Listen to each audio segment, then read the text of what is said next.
kami ucapkan kepada seluruh dokter dan tenaga medis yang telah bergabung dalam acara webinar Urgent 2.0, Update Therapy in Emergency Department tahun kedua. Webinar ini terselenggara atas kolaborasi PDPI Cabang Malang dengan PT Veronpar Pharmaceuticals. Saya Yosefin Dian Hendrawati dari PT Veronpar Pharmaceuticals yang akan memandu acara webinar pada siang hari ini.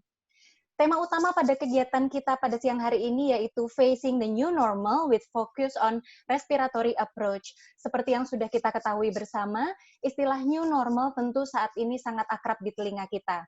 Setelah beberapa bulan terakhir, kita berhadapan dengan pandemi COVID-19. Sebagian masyarakat menyambut era new normal dengan antusiasme dan kegembiraan, namun tenaga medis justru harus menyambut era new normal ini dengan penuh kesiapsiagaan.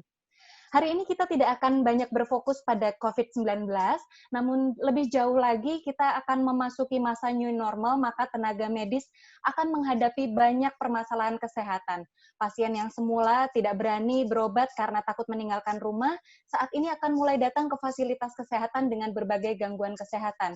Dan salah satunya adalah gangguan pada sistem pernafasan, baik itu gangguan akut seperti ISPA maupun gangguan pernafasan kronis seperti COPD.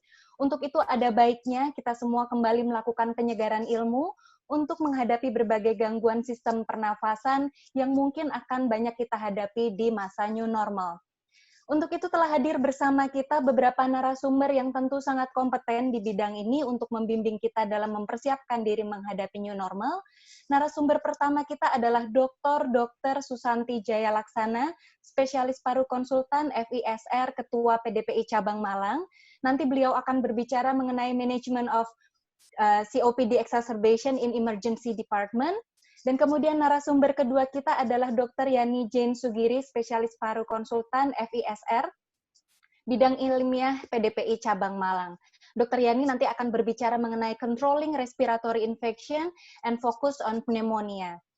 Sesi pemaparan materi serta diskusi nantinya tanya jawab akan dimoderatori oleh Dr. Isnin Anang Marhana, spesialis paru konsultan FCCP, FISR, FAPSR. Dr. Isnin adalah pengajar di Departemen Pulmonologi dan Respiratory Medicine Erlangga University and Dr. Sutomo Hospital. Nanti kepada para peserta yang ingin memberikan tanggapan maupun pertanyaan terkait dengan materi yang disampaikan oleh para narasumber, dipersilahkan untuk menyampaikan pertanyaan tersebut melalui kolom Q&A yang ada di tampilan Zoom. Nanti akan dibahas bersama di sesi tanya-jawab setelah kedua narasumber selesai menyampaikan materinya. Baik, langsung saja kita akan masuk ke sesi inti webinar yang akan dibuka terlebih dahulu oleh pendahuluan dan akan dipandu sampai dengan sesi tanya-jawab oleh Dr. Isnin Anang Marhana. Kepada Dr. Isnin, kami persilakan. Terima kasih, Mbak Yosefin. Assalamualaikum warahmatullahi wabarakatuh. Selamat siang semuanya. Apakah suara saya cukup terdengar, Mbak Yosefin? Clear, dokter. Oke. Selamat datang di acara webinar tentang topik Facing the New Normal Respiratory Approach. Sebelumnya, terima kasih atas kepercayaan dari PT Veron Pharmaceutical dan PDPI Cabang Malang ini ya, yang punya KW. Kalau kita lihat review sekilas, Jatim memang cukup menarik perhatian nasional ya untuk angka COVID-nya ini. Untuk Jawa Timur, konfirmnya 15.720. Yang dirawat sendiri sudah 51% ya, dengan angka meninggalnya cukup lumayan sedikit tinggi ya, 7,65%. Baik Malang maupun Surabaya ini masuk red zone. Kalau saya lihat tadi pagi di COVID Jawa Timur, Surabaya dari red zone menuju red zone. Kalau Malang dari red zone resiko sedang menuju ke resiko tinggi. Mudah-mudahan balik ke sedang lagi ya dok ya.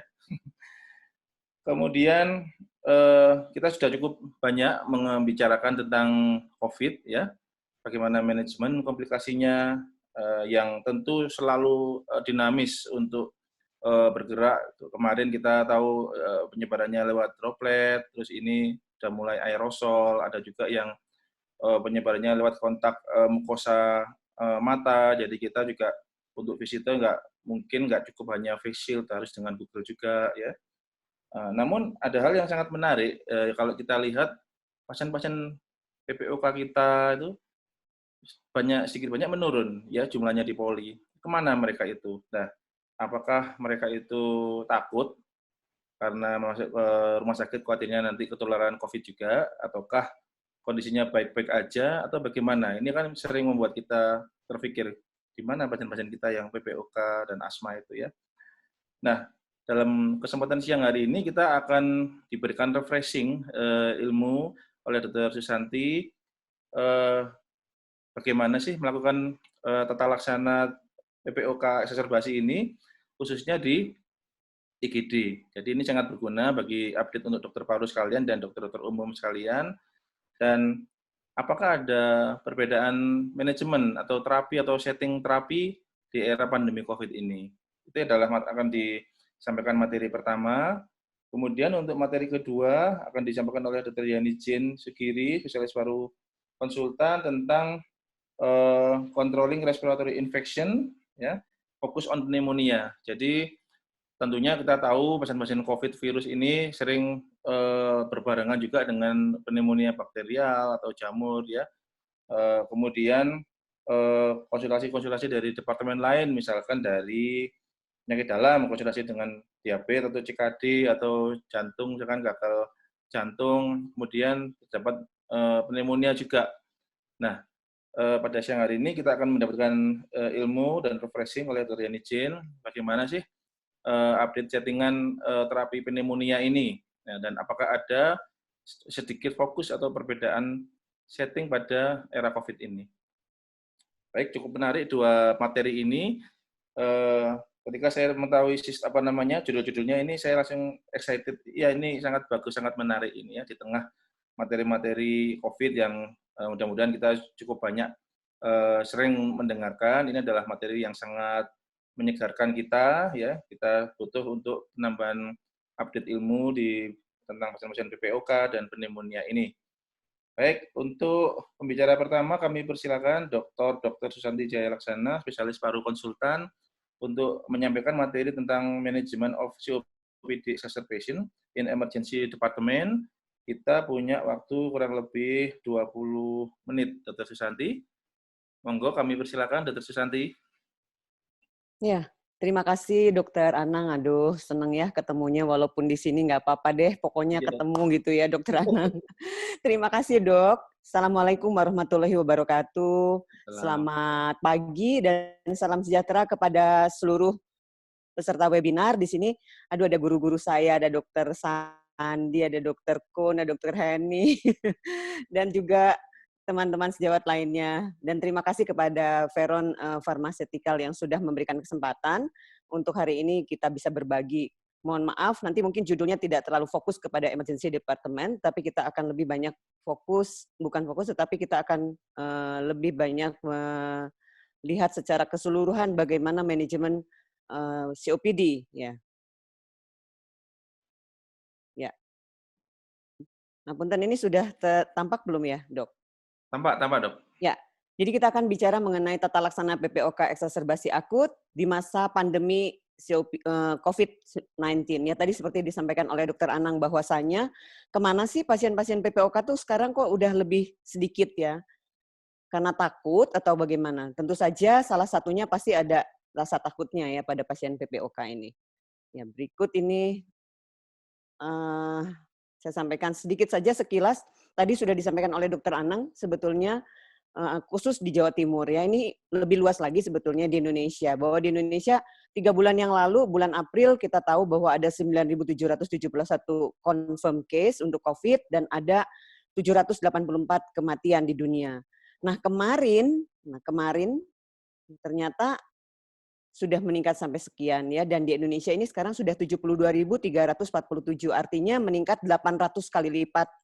Dan kematiannya juga ada 3.400 sekian, artinya 500 kali lipat. Satu hari berikutnya seperti apa sih kondisi dunia ini? Kondisi dunia ini meningkat 250.000 satu dunia ini ya, sedunia ini total confirm-nya. Dan kematiannya bagaimana?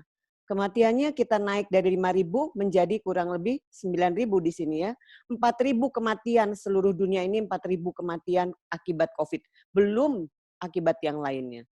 Oleh karena itu, kewaspadaan kita di era new normal terhadap pasien-pasien COVID yang disertai dengan komorbid PPOK menjadi menjadi catatan tersendiri karena kita tahu bahwa salah satu komorbid PPOK adalah yang harus kita sepakati bersama untuk kita fokus ya.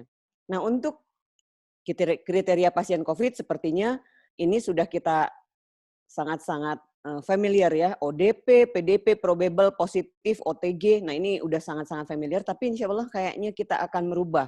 Ya, Kemenkes RI, sepengetahuan saya sudah disampaikan juga oleh Ibu COVID ini, Dr. Erlina Burhan, bahwa akan berubah sesuai dengan yang disampaikan oleh WHO. Nanti kita akan hanya ada punya 2 kasus atau 3 kasus, 3 definisi kasus saja, yaitu kasus terduga atau suspek, nanti ada probable dan tentu saja terkonfirmasi atau confirm. Ya, pasien yang terduga ini termasuk tadi ODP, PDP masuk ke dalam suspek. Ya, nanti akan seperti demikian, dan yang confirm ya tentu saja sudah dikonfirmasi oleh pemeriksaan yang kita tahu semua bahwa PCR yang menjadi gold standard ya, terlepas dari tanda dan gejala klinis tentu saja. Berikut kita akan lihat di sini presentasi klinis COVID ini ada demam, batuk kering, kesulitan bernapas. Bagaimana sih sebenarnya pasien-pasien PPOK atau pasien COPD? Kita tahu salah satunya adalah kesulitan bernapas. Bagaimana kita membedakan apakah ini COVID-19 atau PPOK? Ini menjadi catatan tersendiri juga. Seharusnya kita tahu ini adalah yang mana sih yang dominan ya. Nah, ini atipikalnya ada gangguan pencernaan, ada gangguan neurologis, manifestasi kulit, gangguan okuler, gangguan indera pencium atau pengecap, disfungsi renal. Dulu mungkin di antara yang tipikal demam, batuk kering, dan kesulitan bernapas ini hanyalah dokter-dokter paru saja. Tetapi kita tahu ternyata untuk pasien-pasien COVID ini tidak selalu ini yang muncul, ya, tetapi ini gejala atipikal yang muncul. Oleh karena itu, di dalam era new normal sekarang ini, tidak selalu harus dokter paru yang menjadi DPJP, tetapi boleh siapapun juga menjadi DPJP, bahkan himbauan dari IDI adalah gerakan dokter semesta, artinya semua dokter menjadi berkewajiban untuk mengetahui tentang COVID ini dan juga untuk menjadi seorang DPJP, tidak selalu harus dokter paru. Karena sekali lagi manifestasi dari COVID ini menjadi sangat bervariasi. Kita lihat di sini bahwa salah satu dari komorbid sekali lagi adalah chronic respiratory disease. Chronic respiratory disease ini adalah tentu saja kita tahu bahwa adalah salah satunya, ini adalah kelainan dari saluran napas dan juga struktur lain dari paru, misalnya parenkim ya. Dan the most common yang paling umum adalah asma dengan COPD. Prevalensi di Indonesia, saya mohon maaf dari PDPI sendiri masih belum mempunyai data yang khas, yang khusus. Ini kita munculkan tetap dari Riskesdas walaupun ini juga masih tanda tanya ya. Ini tahun 2013 dinyatakan bahwa penderita asma 4,5% dan COPD adalah 3,7%. Dan kita tahu COPD sendiri akan mencapai 65 juta pasien ya di dunia dan estimasinya ada menjadi kematian ketiga di tahun 2030. Nah, berikut ini adalah salah satu jurnal yang menyampaikan bahwa seperti ini. Apakah pasien-pasien yang memiliki penyakit saluran pernapasan itu beresiko lebih tinggi tertular untuk COVID-19? Ternyata dari sekian banyak nih yang disampaikan ya dari penelitian-penelitian, ini akibat SARS, ini dulu dengan SARS yang SARS 1, ternyata dibandingkan dengan populasi umum, pasien-pasien COVID dan SARS dengan komorbid penyakit pernapasan kronik ini sebenarnya lebih rendah ya untuk epidemiologinya, lebih rendah dibandingkan dengan populasi yang umum. Tetapi bagaimana dengan tingkat mortalitas atau morbiditasnya untuk pasien-pasien yang disertai dengan komorbid? Nah, khususnya PPOK. Bagaimana sih PPOK dengan COVID-19? Ternyata pasien-pasien PPOK walaupun populasinya itu lebih sedikit dibandingkan populasi umum, tetapi beresiko terhadap COVID ini terutama pada pasien-pasien PPOK yang mempunyai derajat berat. Ya, artinya sedang sampai berat. Mulai PPOK yang berat dengan VEP1 atau volume ekspirasi paksa detik pertama prediksinya kurang dari 50%, dengan riwayat eksaserbasi dengan perawatan di rumah sakit, misalnya sebelum era COVID sering bolak-balik ke rumah sakit, ini yang harus diwaspadai. Sebelum COVID pasien ini sering sesak dengan VEP-nya prediksinya kurang dari 50%, itu pun juga harus diwaspadai. Orang-orang yang menggunakan long term oksigen jangka panjang ini juga harus diwaspadai ya, dan juga tentu saja yang mempunyai komorbid lainnya. Di antaranya misalnya ada diabetes, pasien PPOK dengan diabetes, pasien PPOK dengan hipertensi dan lain sebagainya ya, dan juga tentu saja CHF tidak kita kesampingkan. Nah, ini sebuah meta analisis menunjukkan bahwa penderita PPOK ini berkaitan dengan peningkatan risiko infeksi COVID-19 gejala berat hingga 5 kali lipat. Artinya yang tanpa PPOK dengan PPOK, kalau dia dengan PPOK, dia menjadi 5 kali lipat lebih beresiko untuk terjadi infeksi COVID-19 ya. Nah, ini yang menjadi catatan untuk pasien-pasien PPOK, sehingga kalau kita edukasi memang untuk pasien PPOK sebaiknya untuk tidak sering-sering datang ke rumah sakit. Alhamdulillah sebetulnya sampai saat ini BPJS sudah merespon untuk hal-hal yang ini ya, untuk yang kronik ini. Nah, pasien dengan riwayat PPOK ini harus dihimbau untuk menerapkan upaya-upaya restriktif untuk pencegahan penularan COVID-19, apalagi di era new normal seperti sekarang ini. Ya. Nah, berikut ini adalah sedikit saja data. Ini juga sayang kita belum update untuk sampai saat ini karena memang Saiful Anwar sedang bebenah dan kita sedang memindahkan seluruh pasien COVID ke pavilion ya, khusus ke bekasnya pavilion. Nah, ini sampai dengan 7 Mei 2020, maaf. Sampai dengan 7 Mei 2020 pasien yang dengan komorbid PPOK di sini COPD dan juga asma, ini untuk yang kronik obstructive lung disease ya. Jadi ada 4 dan 2, ini kalau dijumlahkan jadi 6, sebetulnya ada hampir sama dengan cardiovascular disease ya di sini ya. Jadi 5 penyakit terbanyak juga akhirnya. Jadi tetap harus waspada karena komorbid inilah yang seringkali ada pada pasien-pasien dengan COVID-19. Ya, berikut ini adalah refreshing sekali lagi seperti yang disampaikan tadi Dokter Anang, bahwa COPD apa sih COPD? COPD kembali lagi adalah penyakit yang progresif ya dari paru yang ditandai dengan persisten respiratory symptom, artinya simptomnya menetap, dan juga ada keterbatasan aliran udara yang ini disebabkan karena abnormalitas dari saluran pernapasan serta parenkimnya, dan seringkali ini karena penyebabnya adalah adanya exposure atau pajanan dari gas-gas beracun yang sifatnya signifikan, bukan 1 hari 2 hari ya. Simptom kita sudah tahu ada dyspnea, chronic cough, sputum production. Apa bedanya ini tadi ya? Yang ini adalah chronic cough, tapi kalau sesaknya sputum produksi mungkin, dan juga sesak yang seperti pasien dengan eksaserbasi ini hampir mirip sebetulnya dengan tadi yang disebut dengan tipikal dari COVID. Oleh karena itu ini harus diwaspadai ya untuk gejala-gejala ini. Selain itu juga kita ketahui sebetulnya, nah pasien-pasien PPOK ini bisa nggak sih dicegah dan diobati? Bisa. Ya sudah disampaikan, bisa dicegah, bisa diobati. Oleh karena itu berharap bahwa pasien-pasien PPOK jangan sampai jatuh ke dalam eksaserbasi. Berikutnya ini adalah farmakologi terapinya seperti apa? Tujuannya untuk pasien-pasien yang dengan kronik ini tentu saja untuk meredakan gejala, mereduksi frekuensi dan eksaserbasi pasien ini, terutama yang berat-berat, dan meningkatkan status kesehatannya serta kualitas hidup ya, kualitas hidup pasien ini. Nah, berikut ini adalah guideline atau guidance atau panduan pedoman dari GOLD yang berdasarkan di era pandemi ini ya. Bagaimana sih sebetulnya GOLD merecognize semua pasien-pasien dengan PPOK jangan sampai misalnya terjadi atau terinfeksi COVID. Berharap seperti itu ya. Jadi mengajak memang untuk meminimize untuk tidak terjadi infeksi COVID pada pasien-pasien PPOK. Bagaimana caranya?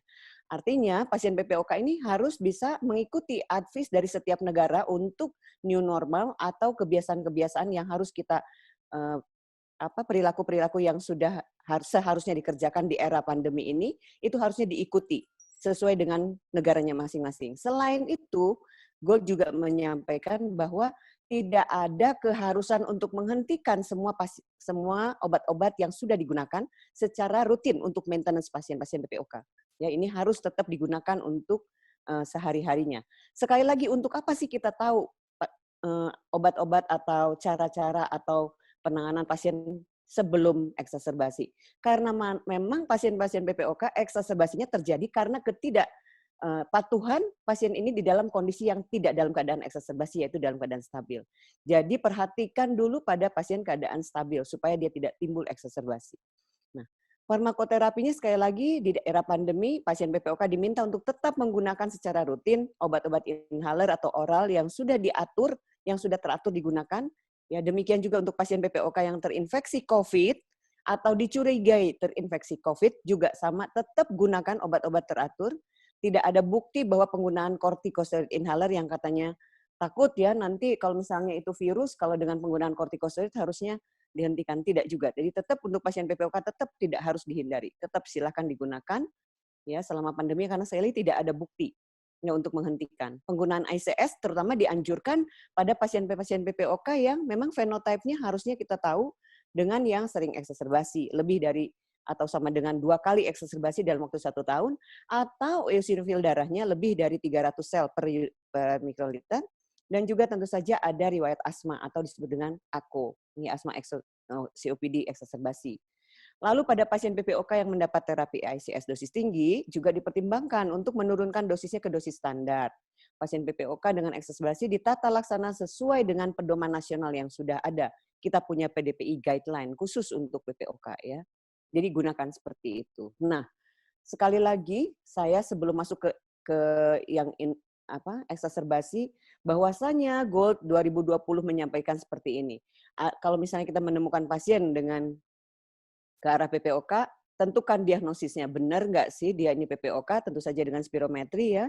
Kita lakukan spirometri, gejala dan faktor risikonya seperti apa, lalu dinilai penilaian awalnya seperti apa.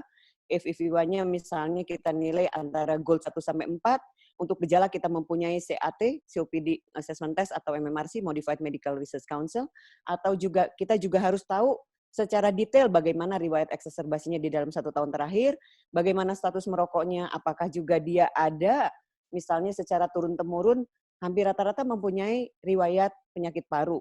Masih muda dia misalnya sudah penyakit paru dan bahkan terjadi emfisema tulang, itu juga harus diwaspadai kemungkinan alfa-1 antitrypsin defisiensi. Dan komorbidnya apa misalnya pada pasien ini. Lalu tata laksana awal. Tata laksana awal banyak ya di antara farmakologi dan non-farmakologi. Di sini ada non-farmakologi berhenti merokok, vaksinasi, pola hidup dan latihan yang baik, misalnya senam dan sebagainya. Lalu edukasi untuk dirinya sendiri dan mengontrol komorbidnya. Dan farmakoterapi awalnya ya diberikan, nanti kita lihat ada farmakoterapi awal. Dan tentu saja semua itu harus direview, dicek ulang, di-maintain. Nggak ada pasien PPOK itu sejarahnya hanya 1 kali, tidak bisa ya. Begitu tahu dia di-assess atau didiagnosis sebagai pasien PPOK, artinya dia sepanjang hidupnya nanti akan berhubungan dengan dokter, entah itu lewat telemedicine, entah itu lewat chatting atau lewat apapun, atau datang ke rumah sakit untuk direview oleh dokternya mengenai gejalanya, eksaserbasinya, status merokoknya, dan lain sebagainya ini, dicek dan di-adjust untuk penggunaan farmakoterapi dan non-farmakoterapinya. Kesemuanya itu harus semuanya rutin dan patuh sehingga tidak timbul untuk eksaserbasi. Ya. Nah, berikut ini menjadi kekhususan ya untuk terapi farmakologi pada pasien PPOK itu adalah bronchodilator. Jadi bukan yang lain tetapi bronchodilator. Kenapa? Karena bronchodilator ini gunanya adalah untuk memperbaiki FEV1 atau VEP1 tadi, dan juga tentu saja keinginannya untuk merubah, walaupun di dalam pasien-pasien PPOK, menata laksana pasien PPOK itu sedikit sekali untuk merubah spirometri ya. Tetapi sekali lagi ingin supaya dia tidak menurun, yang itu yang utamanya. Dan tentu saja kita harus cek bronchodilator itu yang mana yang bisa memprevent atau mencegah untuk tidak memunculkan gejala ya. Dan kembali lagi ini kita sampaikan bahwa tadi farmakoterapi awal itu menentukan ini yang disebut farmakoterapi awal ya untuk pasien-pasien PPOK. Untuk yang populasi A ada bronchodilator, di mana bronchodilator ini bisa yang kerja singkat maupun yang kerja panjang. Jadi kita tidak lihat B, C, D karena semua ini sudah tidak ada lagi yang short acting, tidak ada ya. Tetapi yang di grup A ini ada tempat kita memberikan yang short acting. Baik itu short acting monoterapi maupun combine short acting. Misalnya keduanya di short acting beta agonis maupun antikolinergik. Ada di grup A ini untuk pasien dalam keadaan stabil. Berikutnya kita akan lihat di sini. Slide berikut ini adalah, ini hanya menyampaikan saja bahwa di dalam GOLD sudah disampaikan bahwa kombinasi untuk short acting beta agonis dan short acting muscarinic antagonis ini adalah superior ya, dan ini adalah evidence-nya A. Mengapa superior? Tentu saja ini semuanya berdasarkan bukti-bukti ilmiah dan bukti-bukti penelitian. Ya, ini juga sudah disampaikan bahwa apa sih yang short acting beta agonis? Ya di sini ada banyak, sebetulnya ada fenoterol, levalbuterol, dan juga ada salbutamol atau albuterol. Sampai saat ini yang disebut dengan short acting beta agonis yang paling cepat sebetulnya adalah salbutamol. Ya, atau di sini juga ada albuterol. Ini banyak sediaannya apa dan bentuknya bisa dalam bentuk MDI, DPI, bahkan nebulizer ya, apa ampul untuk nebulizer. Berikutnya kita lihat juga di sini disampaikan juga ada ipratropium bromide dan ada kombinasi salbutamol ipratropium dalam satu kemasan yang bisa digunakan baik SMI atau MDI atau juga ada ampul atau untuk nebulizer. SMI ini adalah soft mist inhaler, di sini metered dose inhaler dan juga ada nebul ya untuk ampulnya. Ini ada penelitian-penelitian yang menyampaikan bahwa kombinasi SABA dan SAMA ini memang lebih memperbaiki increase effectiveness. Jadi memperbaiki untuk pulmonary function testnya lebih baik, simptomnya menurun, eksaserbasi menurun. Dengan side effect-nya di sini disampaikan tidak ada side effect bahkan ya di sini. Dengan penelitian-penelitian sekali lagi penelitian ini sudah dipublikasikan pada tahun 2005 oleh Donohue ini. Berikut ini saya sampaikan tentang kerjanya, kenapa sih harus SABA dan SAMA itu dijadikan harus ada dua-duanya dan kenapa dia lebih efektif? Saya kira ini semua juga kita sudah mengetahui bahwa untuk terjadi suatu bronkokonstriksi itu melalui sekian banyak reseptor. Artinya untuk membronkodilatasikan atau mencapai tujuan bronkodilatasi tentu saja bisa dicapai oleh sekian banyak reseptor dan juga bisa lebih poten tentu saja memberikan hasil yang lebih poten. Ini untuk beta agonis dia untuk antikolinergik bekerja melalui ini ya, reseptor M1, reseptor M3, dia muscarinic antagonis ini akan memblok reseptor M3 dan juga untuk bisa memperbaiki atau mendilatasikan dari otot polos dari bronkus ya, karena M3 ini banyak sekali ada di reseptornya otot polos bronkus. Nah, ini akan terjadi relaksasi. Selain itu juga kalau beta 2 agonis, kita tahu bahwa beta 2 agonis bekerja sebenarnya secara tidak langsung karena dia akan mengaktifkan adenyl siklase, ya enzim adenyl siklase, di mana adenyl siklase ini akan merubah dari ATP menjadi siklik AMP, dan di sini protein kinase yang inaktif menjadi aktif, ini juga akan mengakibatkan relaksasi karena kalsiumnya akan keluar dari otot polos tersebut ya. Ya, ini keduanya akan bekerja sinergi dan akan menghasilkan tentu saja efek yang lebih poten. Ya, maaf. Ya, berikut ini kita masuk ke dalam acute exacerbation of COPD. Jadi, di dalam definisinya saja, COPD exacerbasi itu didefinisikan adalah acute worsening, jadi perburukan dari simptom yang sudah ada. Oleh karena itu saya tadi sampaikan bahwa pasien-pasien yang dalam keadaan stabil pada pasien COPD itu sudah sesak. Jadi kapan sih dia dikatakan akut? Kalau dia sudah ada perburukan. Dan perburukan itu menimbulkan kita harus merubah dari pengobatan yang sudah kita berikan. Bisa disebutkan dengan mild atau ringan kalau seandainya pengobatan itu kita hanya merubah dari sisi pemberian tambahan short acting bronchodilator saja, misalnya ada pemberian tambahan short acting bronchodilator misalnya ya, atau disebut moderate atau sedang, derajat sedang jika kita cukup memberikan antibiotik atau ditambahkan oral kortikosteroid. Itu disebut dengan moderate. Ya, ini semua berdasarkan GOLD, sekali lagi pembagian ini. Nah, kapan disebut dengan severe? Disebut dengan severe kalau seandainya pasien ini memang memerlukan harus rawat inap. Ya, dia harus datang ke emergency room dan ternyata di sana di emergency room diasosiasikan sebagai acute respiratory failure atau cenderung ke arah gagal napas. Barulah kita ada indikasi pasien ini untuk MRS. Nah, bagaimana pada pasien-pasien di era pandemi seperti sekarang ini, yang kita tahu ada ada kecenderungan pada pasien-pasien COVID ini datang juga dengan kondisi yang berat, dengan kondisi yang juga acute respiratory failure. Ini yang menjadi tantangan tersendiri untuk pasien-pasien PPOK. Ya, berikutnya, jangan lupa bahwa kalau seandainya pasien sudah masuk dalam keadaan berat ke IGD, Artinya kita harus membagi sekali lagi, dia ada kecenderungan ke arah respiratory failure atau tidak. Kalau misalnya disebut dengan tidak ada ke arah respiratory failure, berarti kita tahu apa saja sih yang menjadi markernya. Ini, respiratory rate-nya 20-30 kali per menit. Sebetulnya kita lihat ini juga hampir mirip dengan pneumonia gejala sedang pada COVID ya. Ini adalah respiratory rate-nya 20-30 kali per menit.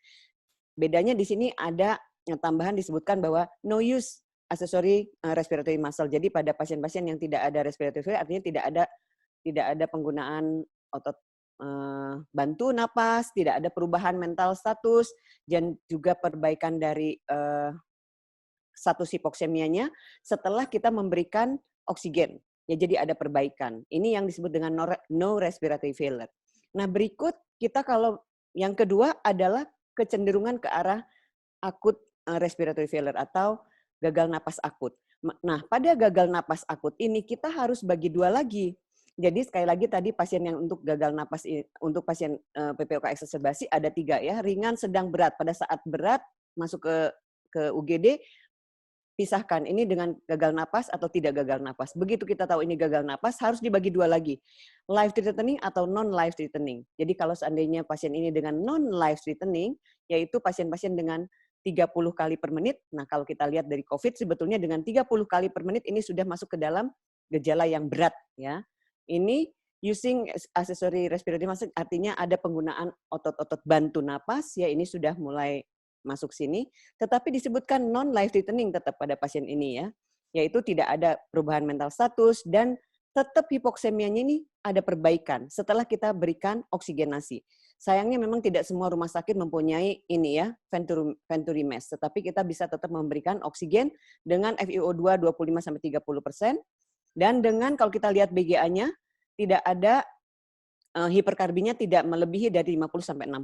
Nah, itu kalau seandainya ini yang muncul, maka ini disebut dengan gagal napas akut tetapi non-life threatening. Nah, bagaimana kita lihat dengan yang life threatening?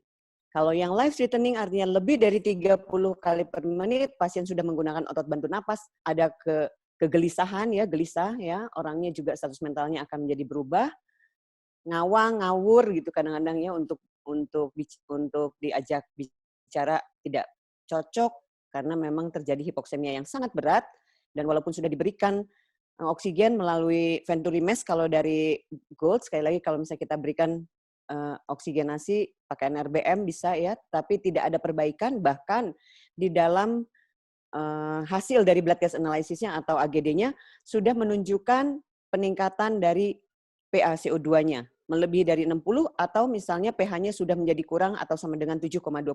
Ini disebut dengan life threatening. Nah, untuk life threatening ini, sekali lagi untuk di era pandemi ini, bagaimana untuk pasien-pasien dengan COPD? Indikasi untuk pasien COPD tidak langsung diberikan IV ya, atau intervensi ventilator, tetapi invasif ventilator, tetapi diberikan yang non-invasif dulu. Jadi seperti demikian nanti ya. Ini untuk kita bahas dulu untuk farmakologi treatment-nya. Jadi kembali lagi kalau pasien masuk ke emergency medicine atau ke ER ya, ke emergency room pada pasien dengan COPD yang kita duga mungkin juga dengan adanya COVID, tetap jangan lupa tetap berikan bronchodilator kalau pada pasien COPD ini. Berikan bronchodilator. Bronchodilator tadi kita tahu yang kerja cepat, yaitu Sabah sama bisa jadi satu, ya diberikan sesegera mungkin. Lalu diberikan boleh kortikosteroid, sekali lagi karena pasien dalam keadaan eksaserbasi, pasien-pasien PPOK, apalagi pasien PPOK itu bukan baru, seringkali pasien-pasien ini sudah rutin berobat sehingga tahu bahwa ini pasien dengan PPOK. Lalu diberikan juga antibiotik, karena seringkali yang menimbulkan atau menyebabkan eksaserbasi pasien PPOK itu adalah infeksi, jadi berikan antibiotik. Nah, berikut di sini kita ikuti bahwa Gold menyampaikan, kalau seandainya pasien ini masuk ke rumah sakit, kapan sih dia itu masuk ke dalam intensive care unit, ya, ke dalam ICU? Yaitu seperti ini. Jadi kalau seandainya sekali lagi pasien ini sesak yang berat, tidak respon terhadap obat-obat yang dari emergency terapi emergency, lalu ada sekali lagi perubahan status mental, ada yang persisten hipoksemi di sini ya, sudah diberikan oksigenasi tapi tetap aja tidak ada perbaikan. Dan diberikanlah ini juga diberikan non-invasif ventilasi misalnya juga masih tetap persisten. Ya, sekali lagi ini sangat-sangat perlu untuk diberikan invasive mechanical ventilation. Tapi tentu saja kita ada tahapannya tadi ya untuk oksigenasi terutama pada pasien-pasien PPOK. Jadi tetap untuk diberikan nasal kanul dulu, NRBM, baru non-invasif, baru kalau seandainya semuanya tidak ada perbaikan, kita berikan invasive mechanical ventilation. Atau pada pasien-pasien yang hemodinamiknya instabil, ya yang memerlukan vasopresor. Ini juga ada tempat untuk masuk ke ICU. Ya. Di sini atau local resources-nya yang harus dipertimbangkan. Nah, kapan kita konsul anestesi? Nah, ini sebelum konsul anestesi, maaf. Ini kita bicara kapan kita indikasi non-invasive mechanical ventilation. Kalau respiratory acidosis, yaitu PaCO2-nya lebih dari 60 dengan ini ya, PaO2-nya atau PaO2-nya, PA ininya ya, apa, untuk PaCO2-nya di atas 60 atau 45 mm Hg dengan pH arterinya adalah kurang atau sama dengan 7,35, artinya sudah cenderung ke arah asidosis ya respiratori. Lalu juga ada yang sesak yang sangat berat dengan sekali lagi penggunaan otot bantu napas ya, dan juga ada work of breathing-nya juga menjadi lebih meningkat ya, dan juga respiratori otot-otot bantu napas juga penggunaannya meningkat. Nah, ini juga semua dan juga kita lihat sudah mulai ada paradoks ya untuk napasnya menggunakan abdomen atau ada retraksi intercostal space, ini juga harus hati-hati. Ini adalah salah satu masalah 3 ini ya yang harus kita evaluasi dan ini indikasi untuk pemberian non-invasive mechanical ventilation. Ini ada persisten hipoksemi ya walaupun sudah diberikan terapi oksigen. Ini sangat-sangat penting pada pasien PPOK dan juga pada pasien COVID. Sekali lagi, oksigenasi atau disturbance oxygenation adalah menjadi salah satu marker untuk kita mendetek ini kemungkinan ada perburukan atau tidak. Nah, berikut, ini kalau seandainya dia mechanical ventilation, kapan? Nah, kalau sekali lagi kalau sudah tidak toleransi ya terhadap NIV, tetapi NIV adalah yang pertama. Kalau tidak tolerate, baru kita memberikan atau konsul kepada teman sejawat anestesi, atau pasien ini memang pernah arrest ya respiratory atau cardiac arrest misalnya di IGD ya kita ada tempat untuk IV segera IV ya, atau pasien penurunan kesadaran ya, penurunan kesadaran ini juga udah harus waspada, atau pasien ini juga ternyata ada aspirasi masif aspirasi misalnya ya, misalnya muntah dan sebagainya dan ada yang masuk ke kita duga ini adalah aspirasi. Ini juga menjadi catatan sendiri khusus yang bisa kita diskusikan dengan teman-teman sejawat di anestesi. Ini ada severe hemodinamik yang instabil, misalnya yang untuk kita pasien ini memang harus ditidurkan ya sehingga pasien ini juga ada indikasi untuk IV ya. Atau ini ada severe ventricular atau supraventricular arrhythmia, seringkali juga terjadi pada pasien-pasien dengan PPOK. Atau ini yang sekali lagi life-threatening hypoxemia ya, ini yang unable untuk tidak toleransi terhadap NIV, pemberian NIV. Untuk pasien-pasien ini terus terang aja sulit sekali ya pasien-pasien pada pasien PPOK dan juga disertai COVID untuk bisa oksigenasinya teratasi, memang agak susah untuk pasien PPOK. Nah, kapan sih pasien-pasien PPOK ini kita pulangkan? Kalau misalnya sudah kita lakukan sudah kita tangani di ruang rawat ya. Tentu saja kalau pasien ini dari ICU sudah bergeser ke misalnya ruang rawat biasa ya, ruang rawat yang bukan ICU tetapi mungkin high care, bahkan bisa pindah lagi ke ruang rawat yang bukan high care tetapi ruang rawat biasa. Jadi harus benar-benar full review tentang klinisnya pasien dan tentu saja data-data laboratorium yang mendukung. Ya itu harus benar-benar cek dan seringkali untuk pasien PPOK ini cukup lama ya, lebih dari 2 minggu. Lalu cek maintenance terapinya. Ya, kalau seandainya pasien akan dipulangkan, pasien PPOK harus sudah diajarkan bagaimana menggunakan obat-obat maintenance dan harusnya paham mengapa diberikan obat-obat tersebut. Lalu juga bagaimana penggunaan teknik-teknik inhalernya dan lakukan atau ensure atau make sure pasien-pasien ini mengerti mengapa sih atau bagaimana sih menggunakan obat-obat yang bisa menimbulkan withdrawal ya atau efek-efek withdrawal misalnya seperti steroid, antibiotik dan sebagainya. Jadi dia juga tidak tidak terus-menerus karena enak pakai ini terus menggunakan obat-obat ini. Tidak demikian, tetapi lakukan edukasi juga untuk pasien-pasien seperti ini. Lalu assess atau nilai untuk kebutuhan oksigennya karena mungkin saja pasien PPOK dipulangkan dengan kebutuhan long term oxygen therapy yang itu bisa dilakukan di rumah ya, home care. Lalu di provide untuk kasih tahu bahwa memang kalau seandainya pasien ini ada komorbid dengan diabetes misalnya atau dengan kardio juga harus disampaikan untuk follow up ke teman sejawat di komorbidnya tersebut. Sekali lagi untuk di-arrange untuk follow up yang betul karena follow up untuk pasien-pasien PPOK itu harus betul-betul rutin dan dipatuhi. Sekali lagi bahwa all clinical atau investigational abnormalities ini benar-benar harus diidentifikasi ya dan supaya bisa disampaikan dan juga bisa ditaati oleh pasien-pasien PPOK. Alhamdulillah sebetulnya di era BPJS ini sebetulnya kita bisa lebih memudahkan pasien-pasien PPOK yang memang menjadi peserta BPJS dan bisa patuh ya untuk datang. Obat-obat maintenance bisa diberikan lebih dari 2 kali ya di ITER misalnya bisa tidak harus pasien datang ke rumah sakit. Ya, saya kira itu yang bisa saya sampaikan Dokter Anang. Ini di era new normal ini harus wajib pakai masker dan jaga jarak ya. Sekali lagi dan ini adalah protokol kesehatan bagi masyarakat di tempat umum dan khususnya pada pasien-pasien PPOK tentu saja mereka juga harus diedukasi mengenai penggunaan masker karena pasien PPOK itu hari-hari sudah sesek, males kadang-kadang menggunakan masker tanpa sumpek, tetapi tetap harus diedukasi kenapa sih harus menggunakan masker ini.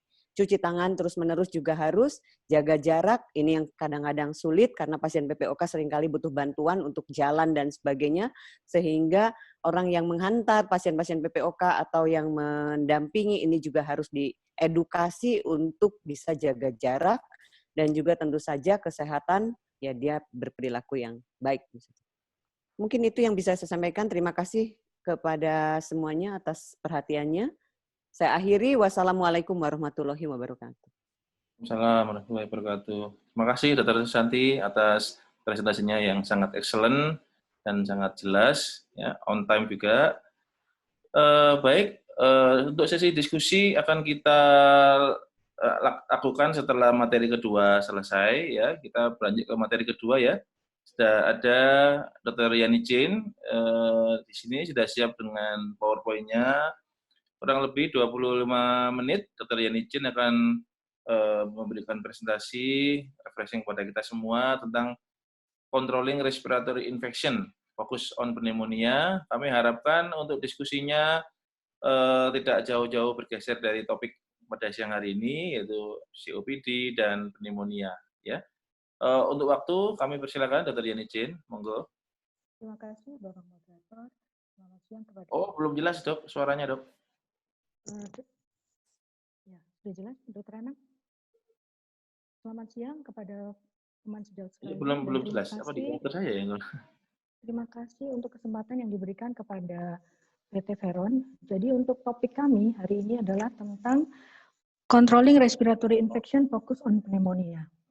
Dan sebagai outline adalah untuk terdiri dari introduction, pneumonia in emergency department, CAP atau community acquired pneumonia, dan COVID-19, strategies for pneumonia COVID treatment, focus in pharmacological pneumonia treatment, jadi bagaimana kita memilih antibiotik, dan kesimpulan. Jadi pneumonia adalah suatu peradangan akut paru-paru yang disebabkan oleh mikroorganisme, baik itu bakteri, virus, jamur, parasit, dan saat ini kita sedang dalam keadaan pandemi, di mana SARS-CoV-2 juga termasuk di dalam suatu pneumonia COPD. Mohon maaf, Dr. Yani Jin, mungkin masih kurang jelas, Dr. Iya, kalau gini jelas Dok. Kalau gini, oh Dok. Ya sudah, berarti kurang dekat. Jadi klasifikasi dari pneumonia yang seperti kita ketahui adalah pneumonia community acquired pneumonia, hospital acquired pneumonia, dan VAP atau ventilator associated acquired pneumonia. Dan CAP atau pneumonia komunitas adalah peradangan akut pada parenkim paru yang didapat di masyarakat. Sebagai epidemiologi, kasus pneumonia di Indonesia menjadi kasus dengan angka kematian yang tinggi. Dan 45% kasus CAP diderita oleh pasien usia lebih dari 65 tahun, yang dimana pada tahun 2017 ini mencapai 433 juta secara global. Dan di Indonesia, Kasus pneumonia mencapai 4% dari populasi atau sekitar 11 juta pasien di tahun 2018, cukup tinggi. Ini tadi sudah disampaikan oleh Dr. Anang juga dan oleh Dr. Santi bahwa pada tanggal 10 Juli ini secara global ada 12 juta Dokter, kasus. mohon maaf, kayak ini ditempelkan di ini aja, Dok. Oh iya, Kalau baik. jelas, Dok. Mohon Ini maaf. jelas ya, maaf juga Ya, kalau gitu. jelas, Dok. Ya, dengan angka kematian tadi Dr. Anang mengatakan kalau di Surabaya 7%, ini di secara global 4,5%. Kita belum tahu di Malang seperti apa, hanya di rumah sakit kami untuk pasien yang di rumah sakit Saiful Anwar masuk dalam kriteria sedang dan berat, sehingga angka kematian cukup tinggi sampai 30%. Bahkan yang berada di ruang Pinere 1 nih, dan gawat napas dan penggunaan ventilator, angka kematiannya sampai 60%, cukup tinggi. Ini adalah data kita di Jawa Timur, tadi juga sudah disampaikan oleh kedua pembicara. Dan bagaimana pneumonia di ruang gawat darurat, memang paling banyak pada pasien sesak 40% prevalensinya adalah karena pneumonia ataupun COPD. Untuk masalah COPD tadi sudah dijelaskan oleh Dr. Santi, dan yang lain adalah asma, mungkin juga pneumotoraks, efusi pleura, dan penyakit keganasan.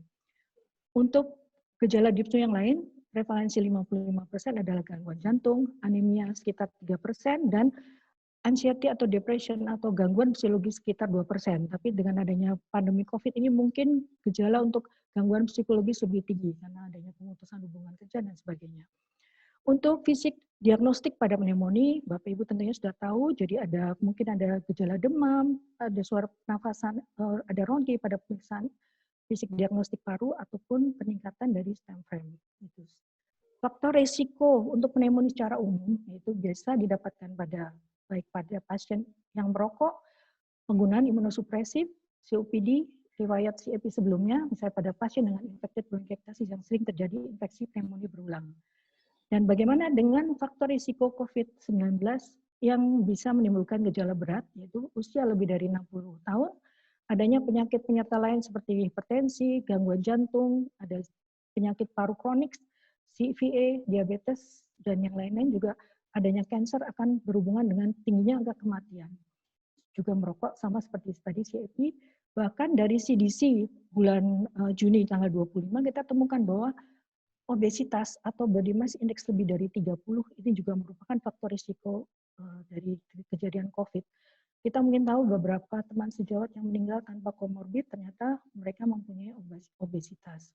Juga yang terakhir ini juga diketahui bahwa pada ibu hamil ini juga merupakan suatu faktor risiko untuk kejadian COVID. Ini adalah data kita yang confirm atau yang sudah terdiagnosis COVID sejak bulan Maret sampai Juni, ada 91 pasien. Ini adalah dengan gejala-gejalanya, di mana yang terbanyak adalah demam, batuk, sesak nafas, diare ada beberapa 7, kemudian nyeri telan, mialgia, pilek, dan chest pain.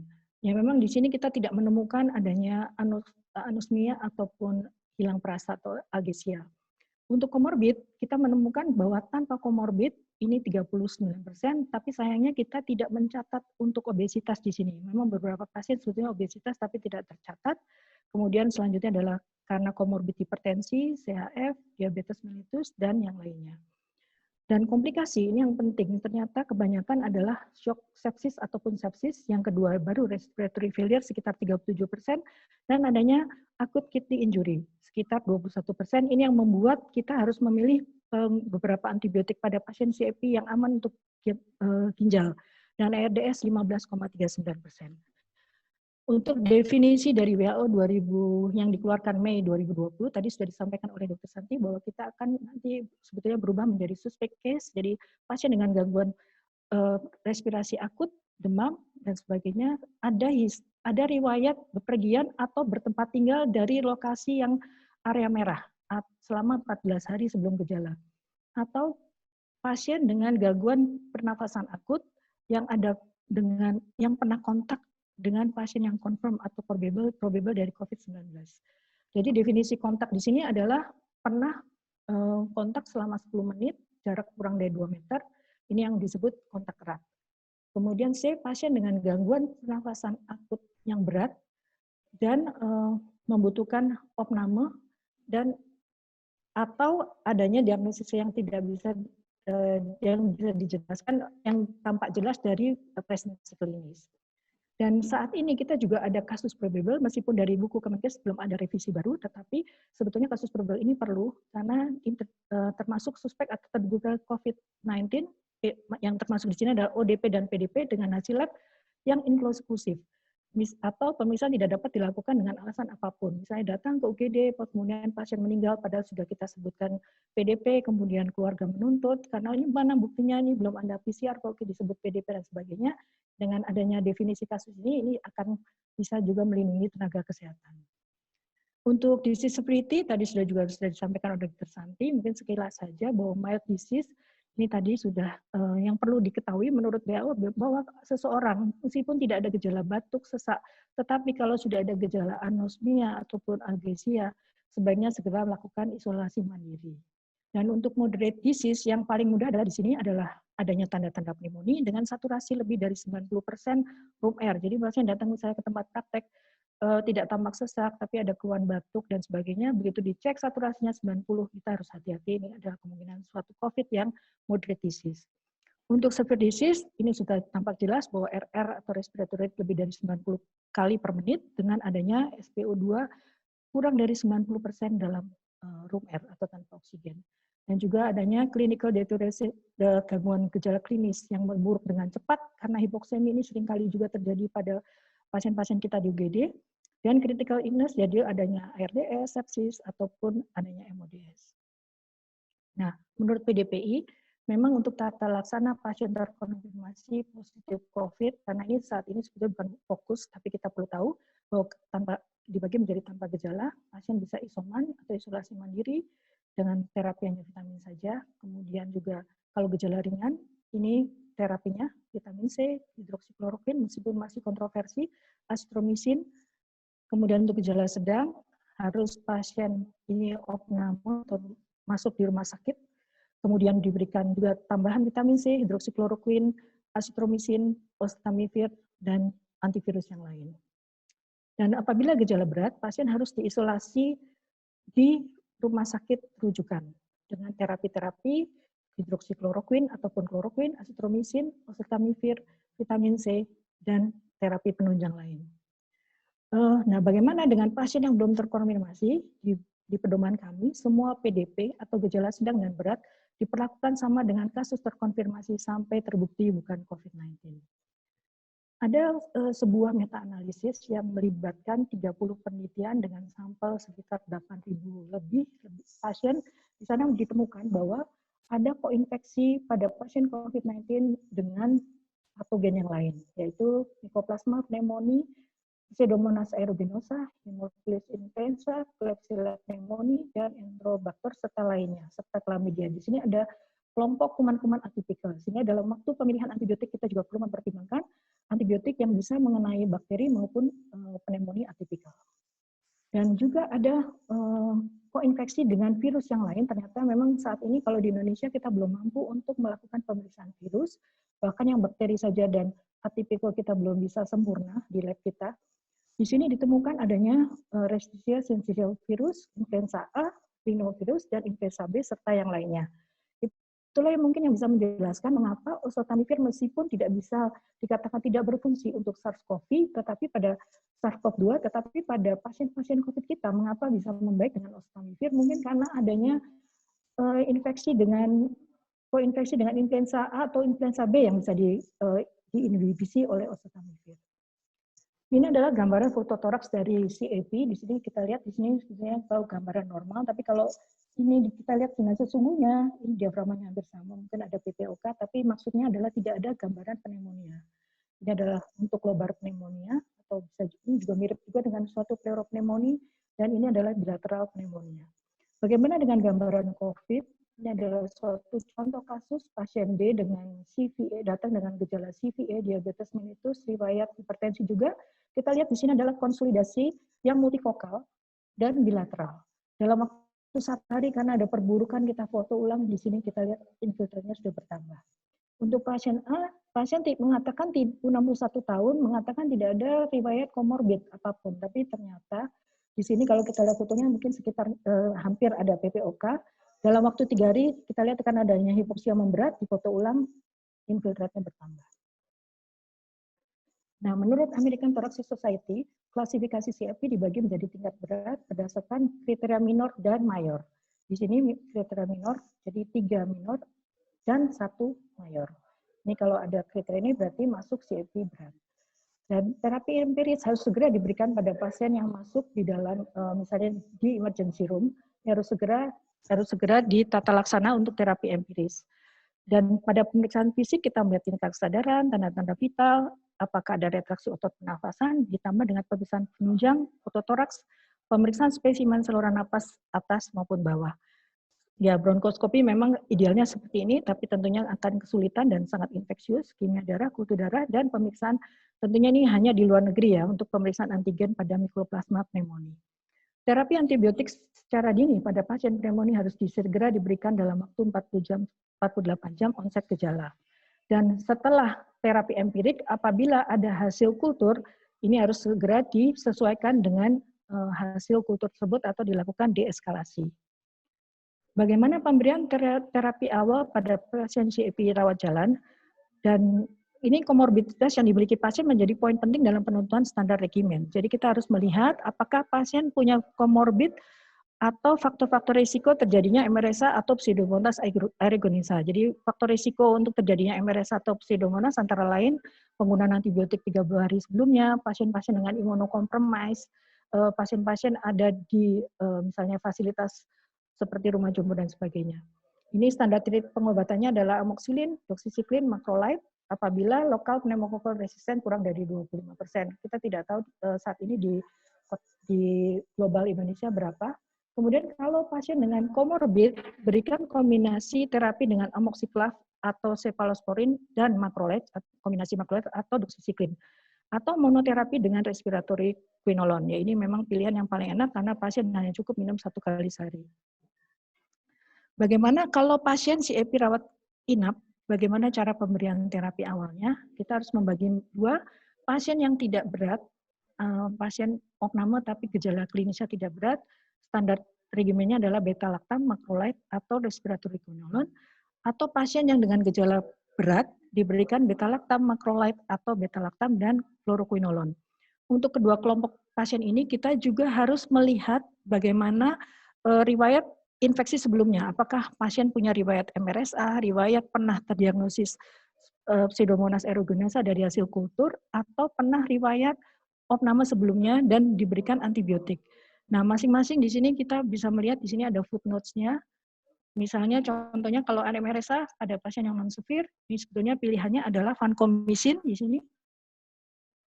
Ya, dan dengan dosis-dosisnya. Silakan Bapak Ibu mungkin bisa melihat detailnya di sini. Dan untuk sebagai standar terapi, respiratory quinolone dinilai cukup efektif dalam terapi pasien rawat jalan maupun rawat inap dengan komorbid. Dan regimen empirik pada pasien rawat inap dengan CEP, tingkat yang menengah ataupun rendah, tanpa faktor risiko MRSA dan Pseudomonas aeruginosa, dapat diberikan monoterapi baik levofloxacin maupun moxifloxacin. Jadi kita perlu tahu juga bahwa respiratory quinolone ini angka resistennya sangat rendah terhadap bakteri-bakteri penyebab CEP, bekerja baik pada bakteri tipikal maupun atipikal, bioavailabilitas oral yang baik, kenyamanan pasien dengan monoterapi, dan jarang atau hampir tidak ada ya terjadi efek samping yang serius. Ya memang ada yang paling sering adalah mungkin pasien jadi sulit tidur. Bagaimana sebaiknya kita memilih respiratory quinolone, mana yang lebih baik untuk direkomendasikan? Nah, ini ada suatu penelitian dari, meskipun ini lama ya, 2003, tapi ini masih bisa kita pakai untuk melihat adanya mutant selection, ya, yaitu merupakan range di mana mikrobakteri mengalami mutasi. Jadi disebut bahwa suatu antibiotik itu stabil di atas mutant selection window-nya, itu akan mencegah terjadinya resisten. Di sini kita lihat untuk levofloxacin dengan dosis 750, MCP atau mutant prevention concentration 90-nya sekitar 2 jam. Tetapi kalau moxifloxacin di sini MCP 90-nya adalah 12 jam. Jadi di sini untuk kejadian resistennya sangat rendah untuk pada penggunaan moxifloxacin. Dan pemberian moxifloxacin, suatu penelitian untuk terapi CEP, pemberian moxifloxacin pada pasien dengan rata-rata pemberian 10 hari pada jumlah sampel yang cukup banyak, 2.733, 45,2% pasien penelitian datang ke UGD di terapi moxifloxacin dan hasilnya menunjukkan 96,7% dengan perbaikan klinis serta 93,2% sembuh dari infeksi selama penelitian. Jadi ini juga kumpulan dari suatu jurnal bahwa moxifloxacin secara umum sangat baik untuk toleransi, efektivitasnya tinggi untuk menterapi infeksi saluran pernafasan, terutama infeksi saluran pernafasan bawah. Dan untuk farmakokinetik moxi dan levo di suatu intensive care unit yang mempunyai pada pasien-pasien yang mempunyai gangguan ginjal, ini memang lebih direkomendasikan karena pada pasien dengan pneumonia dan comorbid acute renal failure, pemberian moxifloxacinnya relatif aman dibandingkan dengan levo karena pemberian terapinya tidak memerlukan penyesuaian dosis. Dan bagaimana pneumonia dan COVID-19 apabila pasien terdiagnosis pneumonia ini membutuhkan pemisahan saat penanganan. Wajib menerapkan pencegahan dan pengendalian infeksi di mana mungkin saat ini rumah sakit di mana-mana di Kota Malang maupun Surabaya penuh ruang isolasinya. Tapi kita tetap harus memperhatikan ya PPI di mana di triase harus menggunakan masker, ruang isolasi atau area terpisah, jarak minimal 1 meter dari pasien lain, ajari etiket batuk dan bersin, hand hygiene, kewaspadaan pencegahan transmisi droplet, kewaspadaan pencegahan kontak, kewaspadaan pencegahan airborne ketika melakukan prosedur alat pernafasan. Jadi ini terutama untuk pada para tenaga kesehatan yang melakukan suction, intubasi, ataupun pemasangan NGT dari para perawat, atau pada saat RJP.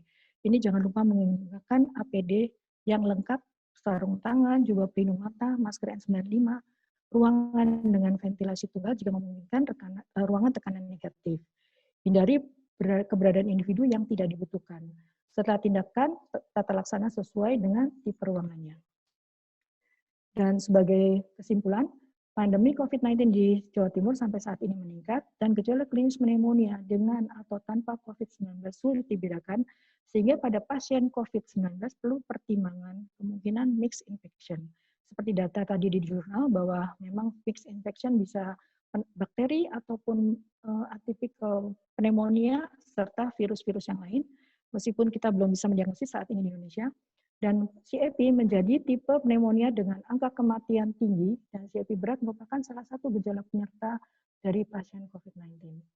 Pemberian antibiotik mengikuti pola kuman setempat dan pedoman yang ada, dan standar regimen yang direkomendasikan oleh ATS-ITSA tadi 2019, salah satunya adalah respiratory quinolone dengan angka resistensi rendah, bioavailabilitas yang baik, kenyamanan pada pasien, dan efek samping yang minimal. Moxifloxacin menjadi leading respiratory fluoroquinolone yang stabil 12 jam di atas mutan, saya jadi lupa yang jelas terakhir gitu, direkomendasikan ATS-ITSA relatif lebih aman pada gangguan ginjal, mutan selection window. Mungkin demikian dari saya presentasi saya. Terima kasih untuk perhatiannya. Saya kembalikan kepada Bapak Moderator. Ya, Dr. Yani Jin, terima kasih atas presentasinya, sangat menarik bahwa memang klinis COVID dengan koinfeksi ini sulit untuk dibedakan ya dokter ya. Jadi kita juga harus pintar-pintar untuk memikirkan tentang mixed infection pada pasien-pasien COVID ini ya. Baik, sekarang kita jam 12:08 ada waktu untuk diskusi. Kami persilahkan untuk menanyakan hal-hal terkait dengan topik pada siang hari ini. Kita ada beberapa yang sudah bertanya nih dok, tentang yang pertama Dr. Susanti. Bagaimana aturan penggunaan bronchodilator di IGD terkait dengan adanya aerosolisasi? Apakah boleh melakukan terapi dengan nebulizer? Jika tidak boleh, adakah alternatif? Ataukah bolehkah tetap melakukan diberikan terapi nebulizer dengan cara-cara tertentu, misalkan pasien membawa sendiri nebulnya biar aman gitu. Monggo dok, bagaimana dok menyikapi ini dok? Iya, terima kasih Dokter Anang, dan juga terima kasih kepada yang tadi bertanya, siapa dok? Dari Mbak Yosefin Veron ini, nggak tahu. Oke, jadi untuk nebulizer itu memang kita kembali lagi. Kalau kami di tempat kami, IGD kami itu sudah benar-benar terpisah. Jadi IGD COVID dan juga IGD reguler. Ya, jadi benar-benar, dan kenapa terpisah? karena sekali lagi tergantung kita bergantung pada APD yang digunakan ya.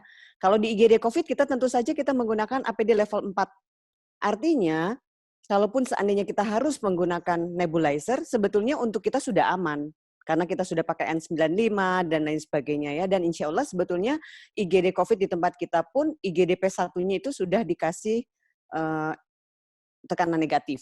Sehingga untuk nebulizer itu diperkenankan untuk di IGD COVID. Nah, bagaimana dengan IGD reguler? IGD reguler seandainya kita memastikan memang pasien ini memang bukan COVID, lakukan aja seperti biasa, tidak masalah juga. Tetapi yakin nggak di era pandemi ini bahwa dia itu tidak ada COVID-nya? Nah, itu dia yang harusnya kita pastikan. Kalau seandainya tidak masih merasa tidak yakin, masukkan ke dalam satu ruangan, walaupun itu tidak ruangan tekanan negatif, kita tetap menggunakan APD level 4, ruangannya tersendiri, di nebul, tetapi dengan catatan setelah nebul harus dibersihkan lagi semua ruangan tersebut, dan juga kita harus mengganti APD-nya. Demikian.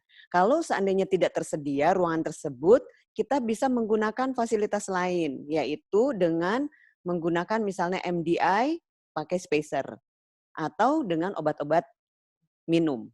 Ya, kita tidak bisa lagi melakukan misalnya nebulizer karena bangsal seperti itu dan sebagainya. Mungkin itu juga menjadi alternatif yang kita menghindari nebul gitu. Gitu, Dok? Mungkin ada kan Dokter Santi, kalau misalnya Silakan, pasiennya Dokter. keadaannya klinisnya buruk, kita biasanya bisa juga menggunakan bronkodilator injeksi. Baik misalnya terbutalin, Ya. injeksi dengan sirup pump ataupun subkutan tergantung fasilitas yang ada. Baik. Satu pertanyaan yang menggelitik, Dr. Susanti. Kalau pasien PPOK dengan riwayat, misalkan katakanlah yang berat dan dia dapat terapi oral steroid atau inhalasi steroid, kalau inhalasi mungkin relatif aman ya, oral steroid, dapat afloralgian, misalkan kena COVID, steroidnya ini tetap kita teruskan atau kita stop menurut pengalaman Dr. Susanti, Erik ya? Iya, terima kasih Dokter Anang. Jadi untuk steroid ini sebetulnya dari GOLD itu juga sebetulnya tidak menyarankan untuk dihentikan, Dok. Tetap boleh digunakan, tetapi harus ditekan terus ke dosis standar. Jadi tidak boleh misalnya berlebihan, tekan sampai ke dosis standar.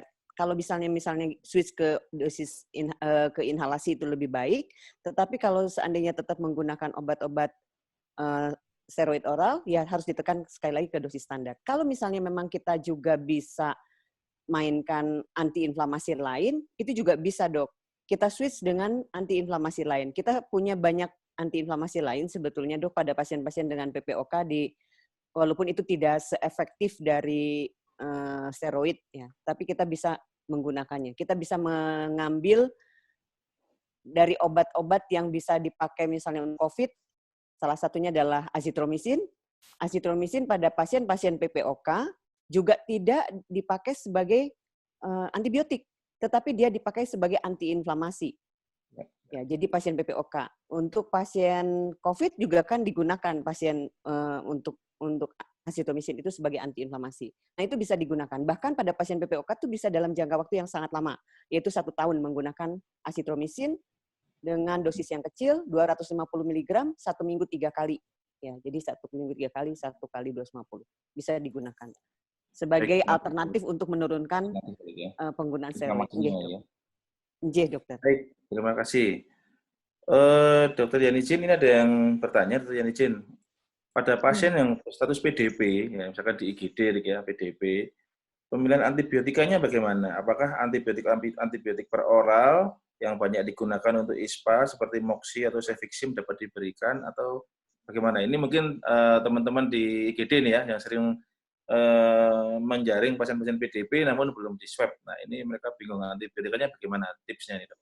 Ya tadi seperti ada di slide bahwa kita melihat pasien itu punya komorbid atau tidak. Adakah faktor risiko terjadi MRSA atau pseudomonas. Jadi misalnya pasien tersebut adakah PPOK ataukah pengguna steroid ataukah tidak ada faktor komorbid. Kalau tidak ada anjuran dari ATS tadi, pilihannya bisa hanya doxycycline ataupun amoxicillin.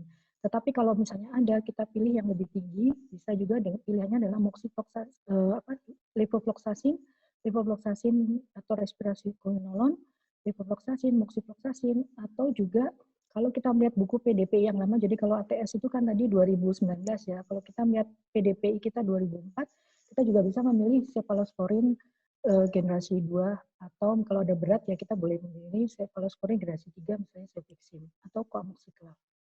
Seperti itu, Dokter Anang. Baik. Jadi sah-sah aja ya kita gunakan cefixime atau moxifloxacin itu ya. Atau quinolone respirasi itu lebih karena monoterapi ya, itu juga suatu pilihan. Ini ada satu pertanyaan Dokter Anang di chat ya. Untuk Dokter Yani dari Gunawan Kosasi. Ya. Untuk mohon maaf, mic-nya, Dok. Oh ya. Pada pasien COVID infeksi sekunder oleh kuman tidak ada data pneumococcus. Apakah vaksin PCV jadi pneumococcus conjugate ya, vaksin 13 layak dipertimbangkan? Seperti di Indonesia kita belum ada data vaksin, tetapi seperti rekomendasi dari beberapa beberapa jurnal bahwa kita boleh memberikan vaksinasi pada seseorang, jadi baik itu vaksin influenza maupun untuk pneumonia, itu pada orang yang usia lebih dari 65 tahun, kemudian ada komorbid misalnya PPOK, ataupun diabetes mellitus, ataupun ada penyakit paru kronik yang lain, itu masih bisa dipertimbangkan diberikan untuk vaksin PCV ataupun untuk vaksin influenza. Mungkin untuk masalah vaksin, Dr. Santi mungkin menambahkan, karena ada kaitannya juga dengan pasien-pasien PPOK. Baik. Terima kasih, Saudara Yanizin. Ini ada pertanyaan yang menarik ini dari Dr. Herman Lim. Selamat siang, Dok. Ada beberapa pasien COVID yang saya rawat memiliki hasil lab trombositosis berkisar 500-700.000. Klinis pasiennya baik. Apakah hal ini merupakan salah satu komplikasi dari COVID atau bukan, Dok? Saya tambahin lagi, saya ada beberapa pasien yang mau saya isolasi mandiri. Trombositnya itu 50.000, 60.000. Dari sejawat yang lain, saya jangan dipulangkan dulu. Tapi ada juga pertimbangan yang sejawat lain, itu kan bukan direct ke COVID-nya, bisa dipulangkan karena klinisnya baik. Nah, menyambung pertanyaan pertama ini, mohon penjelasannya, Dok. Gimana ini, Dok? Ya. Memang sih kalau mengenai trombositosis, jadi trombosit 500.000, saya belum menemukan, yang mungkin nanti saya cari, Dr. Herman. Tapi kalau trombositopeni itu justru banyak pada pasien COVID, dan itu katanya menunjukkan kemungkinan memang mortalitas yang tinggi pada pasien dengan trombositopeni. Meskipun kalau di Indonesia kita ya mungkin tumbang tindih dengan DHF ataupun infeksi virus yang lain yang sampai saat ini kita belum ketahui. Mungkin sementara itu Dokter Anang yang bisa saya jawab. Ya, ada pengalaman Dr. Susanti dengan trombosit ini pasien COVID tidak gimana, Dok? Kita menyikapinya, Dok? Iya, Dok. Beberapa pasien saya kalau ada trombositosis ternyata setelah dicek diulang lagi, dilihat lagi ternyata ada CA-nya, Dok. Oh. Nah, itu jadi juga ternyata ada CA. Ya, jadi ternyata kita cek ulang juga biomarker, CT scan dan sebagainya, setelah dia negatif itu ternyata hasilnya ada CA-nya. Waktu kita masukkan pertama kali misalnya beberapa pasien saya juga masuk misalnya dengan trombositosis tetapi kita duga itu ada COVID. Ternyata hasilnya dari 2 yang pertama kali itu positifnya cuma 1. Setelah cek ulang 7 hari, cepat sekali untuk jadi negatif. Negatif 2 kali, pulang, masuk ke ruang rawat biasa.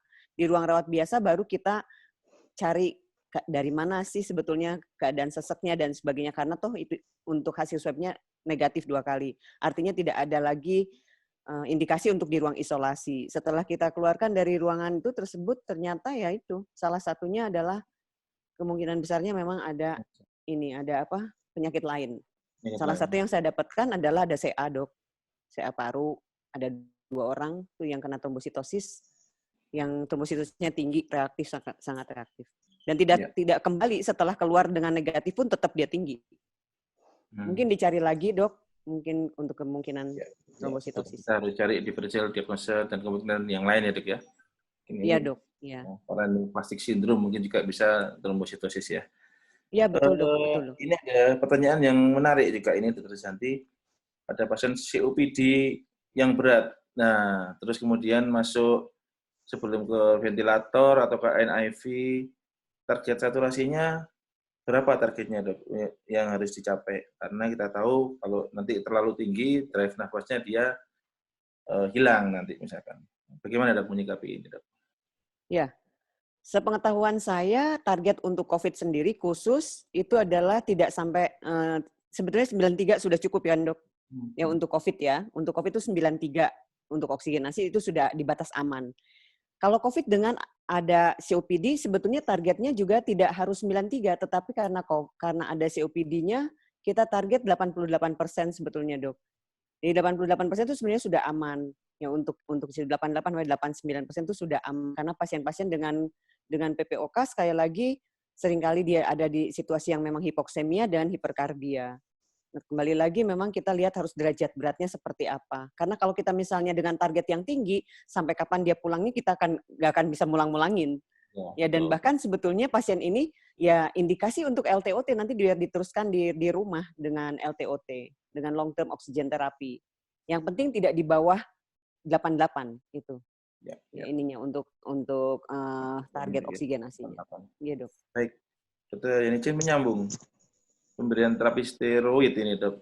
Pada mungkin COVID dengan ada koinfeksi bakterial atau yang lainnya atau jamur mungkin. Pemberian steroid, Dok. Menurut pengalaman Dr. Yenicin, apakah diberikan dan sampai berapa lama, Dexa atau methylprednisolone atau yang lain, bisa dipilih yang mana, Dok? Monggo. Ya memang sebetulnya kita kembali ke trial dari recovery trial dari WHO, Dr. Anang. Dari situ memang dia melibatkan sekitar 2.000 partisipan ya. Mereka mengatakan bahwa dexamethasone itu lebih baik digunakan apabila untuk pasien yang berat.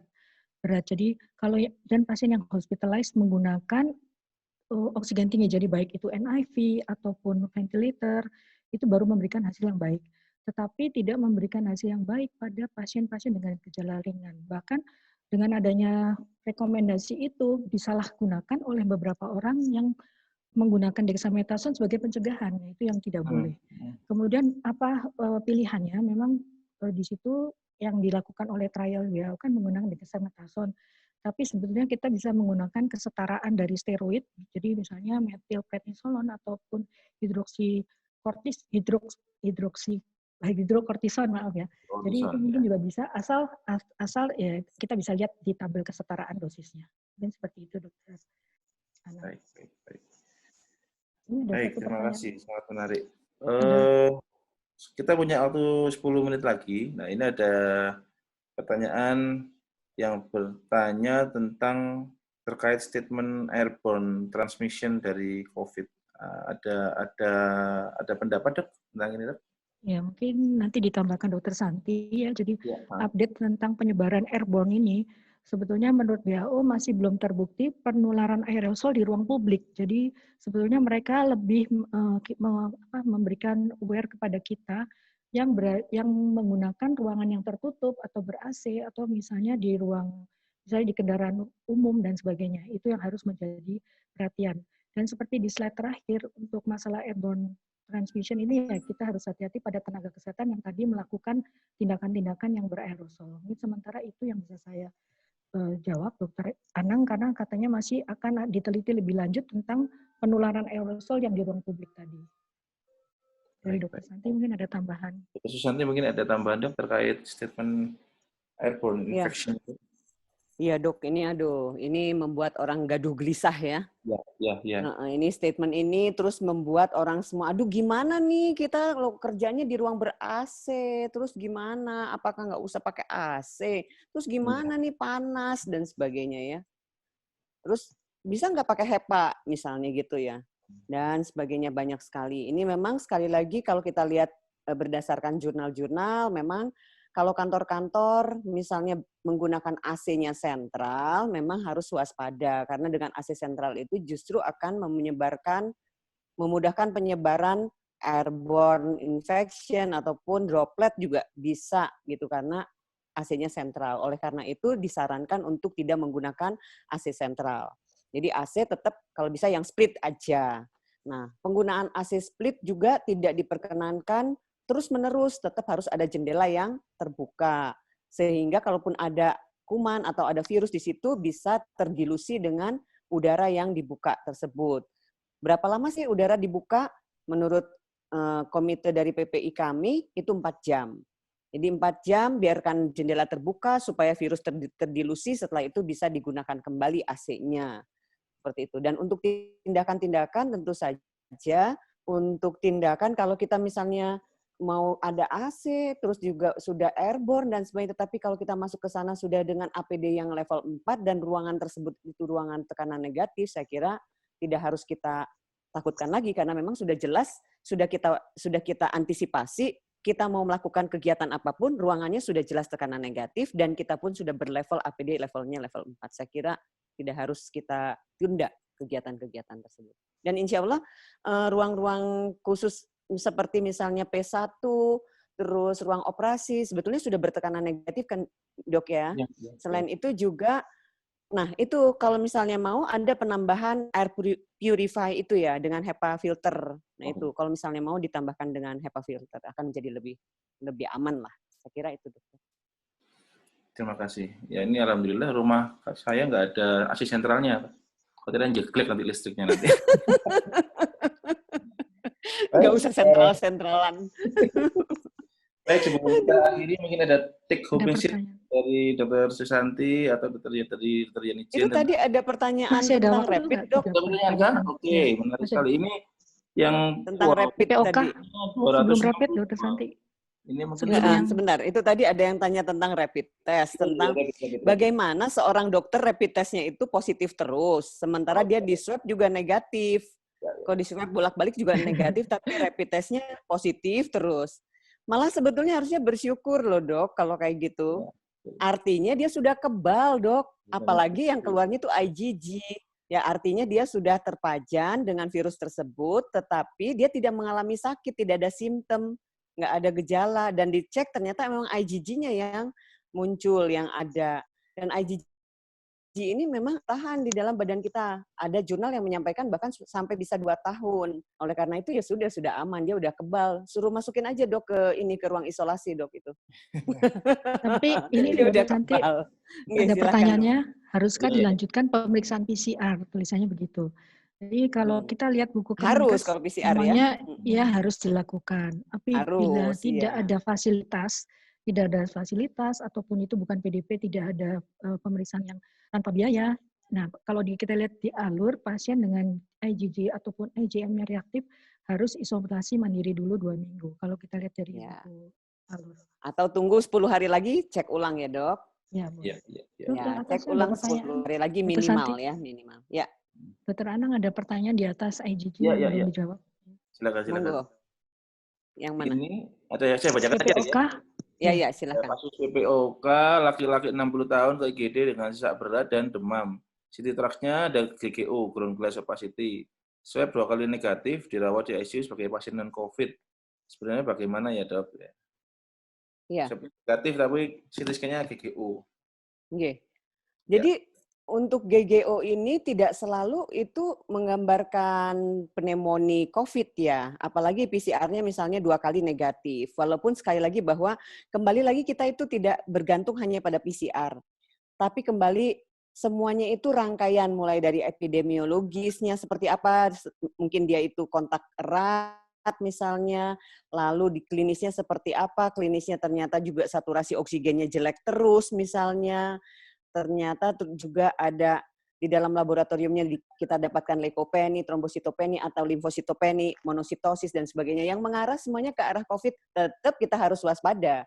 Walaupun itu swab-nya negatif. Mengapa swab-nya negatif? Sekali lagi swab bisa negatif karena untuk swab positif itu memerlukan banyak kompetensi juga ya, pengambilan sampel, dan juga ada banyak hal yang bisa menyebabkan swab itu negatif. Tetapi kalau kita bersandar hanya pada CT scan GGO tidak bisa menyatakan bahwa itu COVID.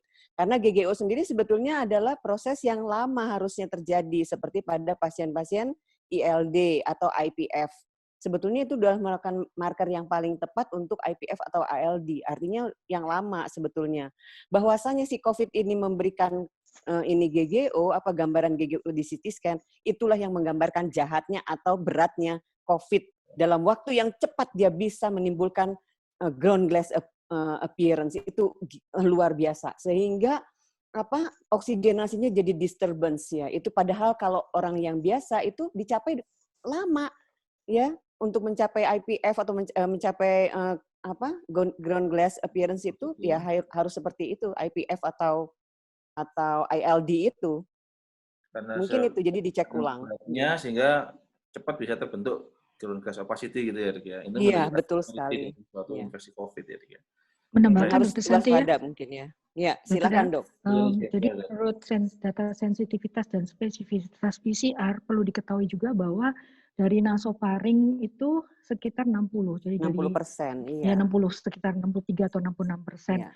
Nah mungkin kalau gejala klinis epidemiologisnya memenuhi, ya sangat mungkin ini yang negatif karena yang kurang dari yang 30% sisanya. Memang yang paling tinggi dari sputum berasal dari bronkoskopi, tapi dalam keadaan seperti ini ya, Dr. Anang, bronkoskopi juga kita harus hati-hati ya, Dr. Anang. Sangat berisiko tinggi, Dok. Ya, Dr. Anang nggak mau ngerjakan. Karena dari bronkoskopi Dr. Anang kirim ke Dr. Anang. 80%. Mudah-mudahan jangan sangat berisiko. Baik. Masih ada ini satu lagi, Dr. Yani Jane, dari satu titipan, perbedaan profil levo dan moxi sebagai respiratory quinolone. Mana yang lebih baik dipilih dari segi efektivitas dan toleransi, Dr. Yani Jane? Ya, itu kalau dari efektivitasnya dikatakan bahwa untuk kejadian resisten, untuk moxi itu lebih sedikit daripada quinolone tadi karena mutant selection window-nya ya, panjang untuk moxifloxacin. Di samping itu, ya memang kalau lihat generasi yang paling baru, itu untuk gram negatif itu lebih besar ya. Tetapi kelemahannya untuk Pseudomonas itu lebih lemah dari generasi 1 sampai ke 4. Kemudian juga kalau dari harga ya kalau generik ya kita nggak bisa membandingkan ya. Tapi kalau dari segi efektivitas itu memang tentunya kalau yang lebih baru akan lebih efektif. Kecuali untuk tadi Pseudomonas ya. Juga untuk atypical pneumonia atau respirasi quinolone semua karena dua-duanya levo dan moxi itu respirasi quinolone. Cuman memang tadi sekali lagi untuk moxi lebih efektif untuk gram negatif. Mungkin begitu Dr. Anang. Ya. Terus ini ada 3 pertanyaan, sudah waktu kah Dr. Anang? Sudahkah untuk pertanyaannya? Boleh satu atau dua pertanyaan terakhir, Dokter? Dua pertanyaan terakhir. Mungkin asitromisin Dr. Santi ya. Dr. Santi itu asitromisin kalau yang ini NLR ya memang tetap sih sebaiknya dipakai ya karena apapun sih bisa membantu lah daripada tidak ada data sama sekali. Gimana kalau NLR-nya itu cut off-nya lebih dari 6 sampai 9 itu biar kita curiga COVID, kalau lebih dari 9 itu bahaya seperti itu. Baik. Demikian. Ya. Baik. Ada satu lagi Dr. Santi ya, atau yang message, silakan. Ya, untuk yang asitromisin yaitu dalam 1 tahun memang ada Dok bahwa bisa terjadi resistensi, tapi ternyata hasil yang resistensi dengan yang tidak resistensi itu tidak signifikan. Itu aja, tetapi tetap bisa terjadi resistensi tersebut. Demikian Dokter Fadli. Jadi kembali lagi kepada masing-masing orang ya, nggak sama. Makanya kembali lagi individualize kalau memang tidak orangnya yang mudah resistensi dan sebagainya, tapi kembali lagi risk and benefit-nya yang kita gunakan untuk personalize tersebut. Baik. Ini sangat menggembirakan, yang hadir ini 259. Jadi mungkin murid-muridnya Dr. Santi sama Dr. Yani Jane ini nyimak semua. Dan juga Dr. Anang. Ya. Baik, sedikit saya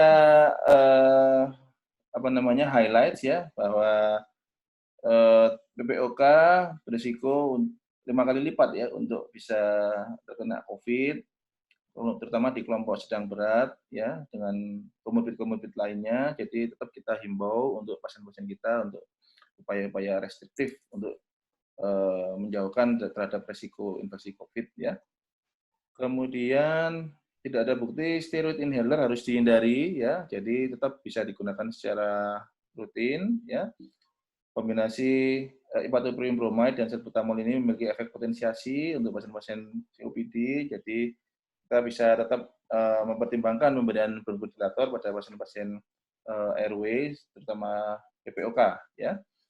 Kemudian untuk infeksi ini klinis COVID dengan koinfeksinya sulit untuk dibedakan. Jadi kita harus pintar-pintar menggunakan antibiotik ya. Di suatu penelitian tadi dijelaskan oleh Dr. Yani Jane di UK ini ya, bahwa co-infection COVID ini kumannya yang tertinggi Mycoplasma pneumoniae, kemudian Pseudomonas, Haemophilus influenza, dan Klebsiella ya. Kemudian data penelitian terhadap moxifloxacin ya, angka kesembuhannya 92% dan perbaikan klinisnya 96,7% perbaikan klinis, jadi kita bisa tetap pertimbangkan.